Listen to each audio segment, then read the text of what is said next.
지금 이진우 전 수도방위 사령관이 일부 답변을 하고 있는데 상당히 말을 삼가고 조심하고 있다는 현장 취재기자 전원이 들어왔네요. 정리를 좀 해주시죠. 네, 그러니까 증언 거부를 하고 있는 상황은 아니긴 한데요. 예. 답변은 하고 있는데 다만 자신이 지금 그 형사 재판받고 있지 않습니까? 그렇기 때문에 말씀드리는 게 제한되는 걸 양해해달라 이렇게 말했다고 전해지고 있습니다. 예. 실제로 이진우 전 사령관은 그 본인 지난달 재판에서도 그 윤석열 대통령과의 어떤 통화 내용은 조사에서 수차례 증언을 했음에도 불구하고 재판에서는 뭐 국회 유리창 몇 장 부순 것은 내란죄 폭동에 해당 안 된다든가 이런 예. 식으로 책임을 축소하는 듯한 입장을 보였는데 오늘 뭐 심판에서도 그런 부분들이 좀 영향을 미칠 수가 있기 때문에 조심하는 듯한 모습을 보이고 있습니다. 예. 그리고 여기에 더해서 이제 그럼 특수본에서 어떤 진술을 했는가가 이제 지금 안에서 얘기가 되고 있는 것 같은데요. 네.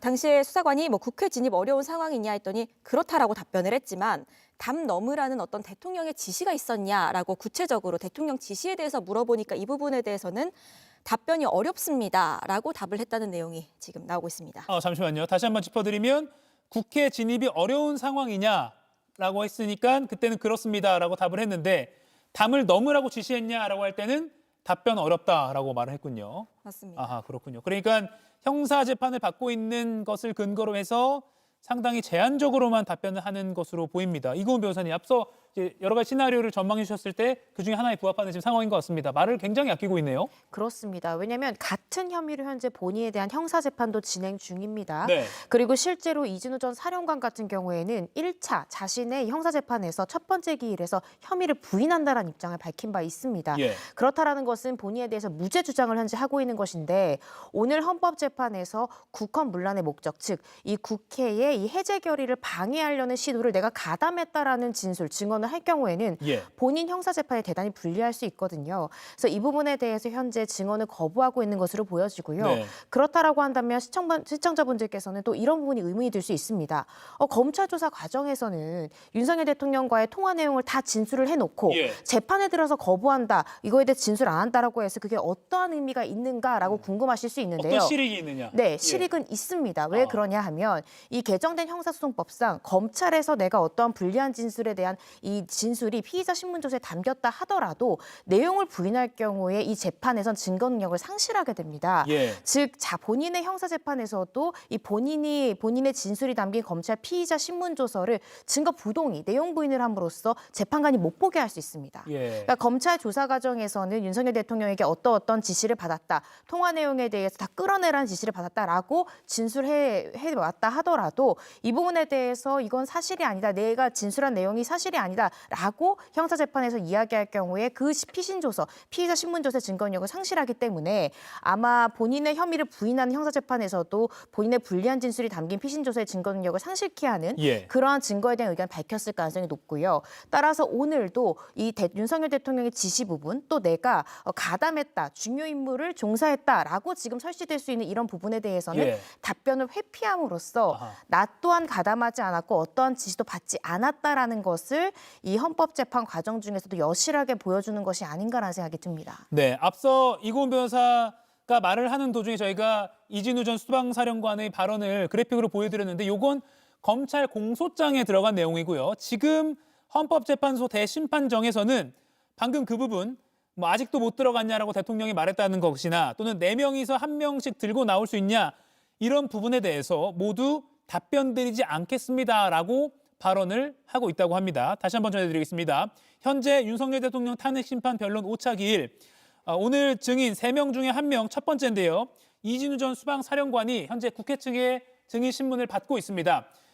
국회 측이 대통령과 통화할 당시에 아직도 못 들어갔냐, 그리고 4명이서 국회의원 1명씩 다 들고 나올 수 있냐 이런 부분에 대해서 통화를 했었냐라고 질문하니까 이진우 전 사령관은 모두 답변드리지 않겠습니다라고만 대답을 하고 있다고 합니다.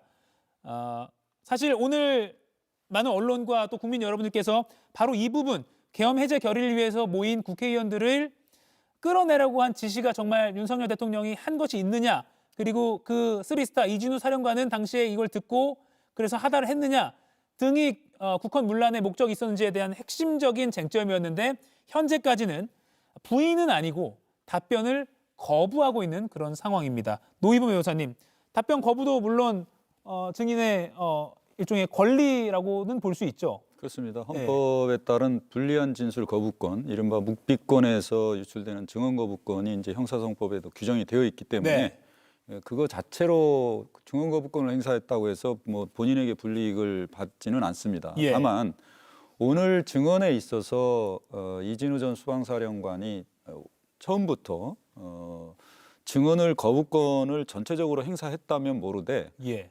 지금 증언을 하겠다고 선서를 하고 증언을 하면서 일부 중요한 부분에 대해서 답변을 하지 않은 부분은 나름대로 의미가 있다고 생각합니다. 왜냐하면 본인이 지금 예를 들어서 대통령이 지금 본회의장으로 가서 4명이 1명씩 들쳐업고 나오라고 해.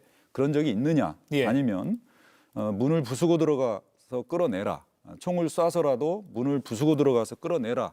라고 이런 대통령으로부터 지시를 받았느냐라고 이제 질문을 받고 네. 답변이 제한된다라는 답변을 했습니다.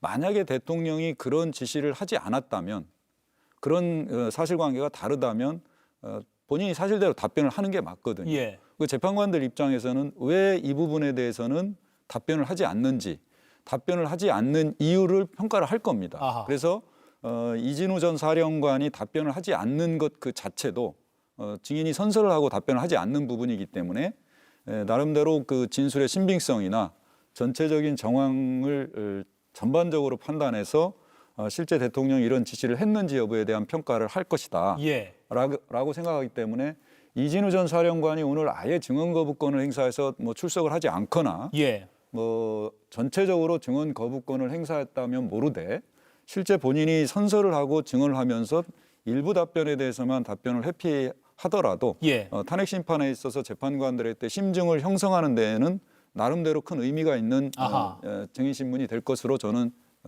평가를 할 수 있습니다. 제가 노 변호사님 말을 조금 쉽게 제가 이해한 바를 한번 말씀을 드려보면 위증을 하지 않겠다는 선서를 이미 했기 때문에 거짓말을 하진 않을 것이고 그런데 전화를 받아서 윤 대통령이 4명이서 1명씩 의원을 끌어내려라는 지시를 받은 적이 있느냐라는 질문에 이진우 전 사령관은 그런 적 없다라고 대답한 게 아니라 답변을 드리기 제한된다라고 말했기 때문에 이건 위증 선서를 했을 때 최선의 답변일 수 있기 때문에 그에 대한 것은 이제 이러한 증인으로서 출석해서 이렇게 답할 수밖에 없는 그런 상황에 대해서는 헌법재판관들이 그 자체로 심증을 형성할 것이다. 그렇습니다. 지금 이진우 전 수방사령관은 예. 대통령과 내란죄와 직권남용죄의 공범 관계에 있습니다. 네. 그렇기 때문에 공범이 비록 지금 형사재판은 아닙니다만 탄핵 심판에서 사실 같은 탄핵 소추 사유에 대해서 지금 증언을 하는 거거든요.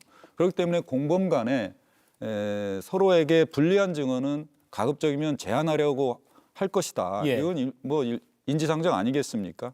그런 점도 재판관들이 그 재판에 증언을 하는 그런 과정에서 뭐 이진우 전 사령관의 어떤 답변 내용 그 자체만 보는 것이 아니고 네. 답변의 태도라든가 어떤 질문에는 답변을 하고 어떤 질문에는 답변을 하지 않는지 그리고 피청구인인 대통령에게 불리한 부분에 대해서는 답변을 하지 않고 예. 유리한 부분에 대해서만 어떤 답변을 한다든가 이런 전반적인 모든 것도 증인신문 과정에서 드러난 실체관계를 파악하는 데 있어서 중요한 증거조사가 된다. 네. 그런 점에서 결코 대통령의 지금 탄핵 심판에서 이진우 전 사령관이 일부 진술에 대해서 대통령의 직접적인 지시에 대해서 회피를 했다고 하더라도 나름대로 대통령이 그러한 지시를 했을 가능성 내지 실체적인 사실관계에 대해서는 나름대로 재판관들이 충분히 판단할 수 있다라고 네. 저는 판단이 됩니다. 예.